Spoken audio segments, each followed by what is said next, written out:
how did I get to where I am? Well, I grew up in Belfast, went to state school in Belfast, and very, very supportive parents, only child. Did some work experience at the BBC in Belfast, which then when I got to Cambridge, which was unusual from my school, I actually went to Cambridge on a kind of targeted entry scheme where they were reaching out to schools that hardly ever sent people to Cambridge, got in on that, and at the end of that applied for 47 jobs. I got 46 rejections, and the one that I got was the most competitive one of all, which was to get on a BBC traineeship. Obviously the work experience in Belfast had helped me there, but I was one of 6 chosen out of 6,000 for that. But every other job I applied for turned me down. So it was the randomness of life. I think success is a combination of both hard work and luck, but I think it's very true to say you can create your own luck.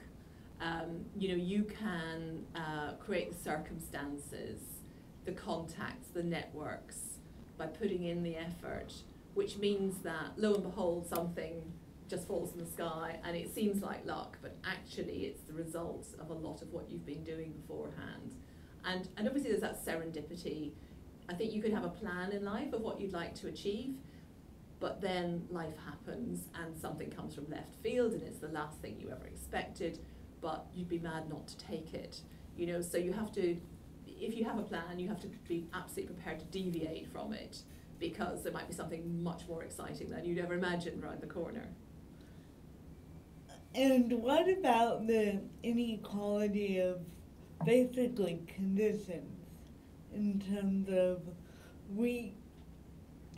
I don't think we figured out how to give everyone the same opportunities everywhere. What's your point of view on that?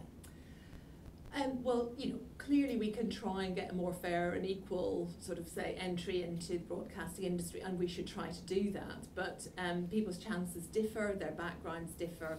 As I say, what's a big achievement for one person may be very easy for another. I mean, what I think in terms of advice to individuals, certainly when I'm coaching and talking to people about it, I like to encourage people to get out of their comfort zone a bit. I think when I look back at what I've done, it's very often by pushing myself to do what I find most difficult.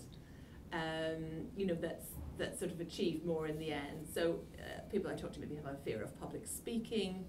Actually, the answer to that sometimes is to do as much of it as you possibly can until it holds no fears for you.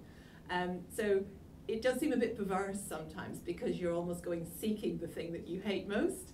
But I think that's actually helps people develop to tackle some of the things they fear, and then the fear goes away. So I'm always saying to people, frighten yourself a little every day.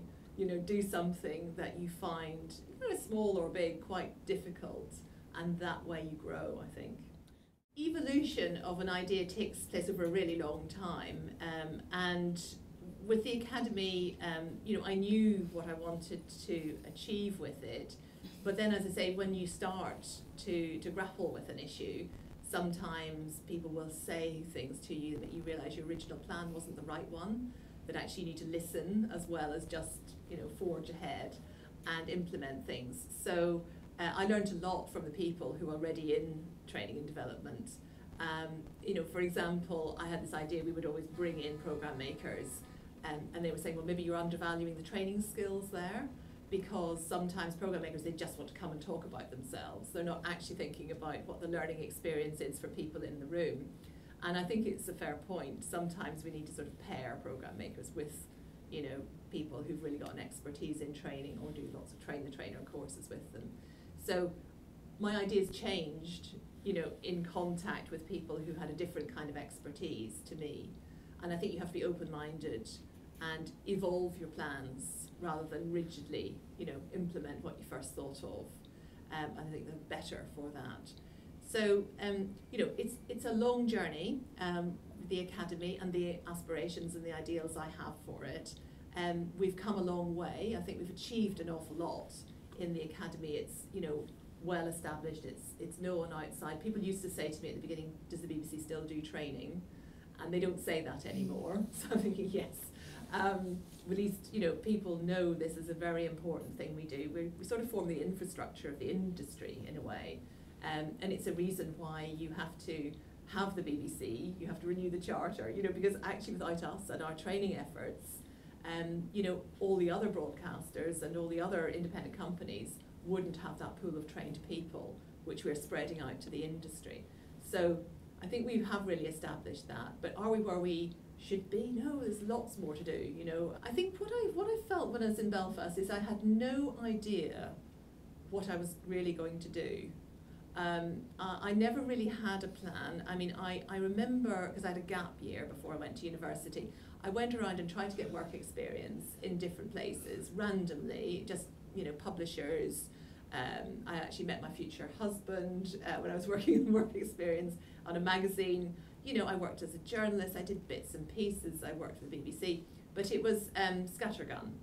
And there was no real plan. And similarly, when I say at the end of university, applying to 47 different jobs, that was not really a very coherent plan. I decided, what do I like doing? I like shopping, so I applied for a lot of retail jobs. And I like going to discos, so I applied for lots of running sort of rank discos in the north of England, bizarrely. And then I thought I like watching television, so I'll apply for the BBC. But it was pretty much as strategic as that. And yeah, blow me down, then I got the most competitive one of all. And clearly everyone realised I wasn't cut out for retail or advertising or any of these other careers that I dabbled with. So that was the randomness of life. I mean, that was a huge bit of luck which I prepared for by doing some work experience in the industry. But life could have taken me in so many different directions. If I'd got one of those other jobs, my life would have been completely different.